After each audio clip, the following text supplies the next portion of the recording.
Assalamualaikum warahmatullahi wabarakatuh.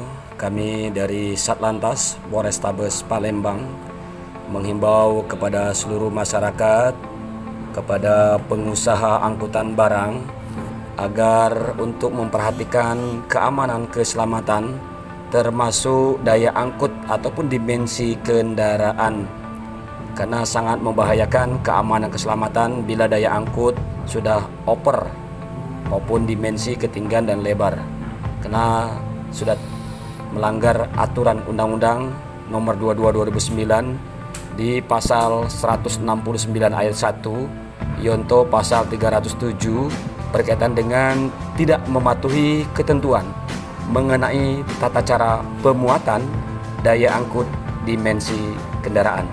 Jadi kami berharap kita semua untuk memperhatikan aturan yang sudah ditetapkan oleh pemerintah di dalam Undang-Undang Nomor 22 Tahun 2009 tentang lalu lintas angkutan jalan. Semoga kita semua selalu mengutamakan keamanan, keselamatan, ketertiban dan kelancaran dalam berlalu lintas.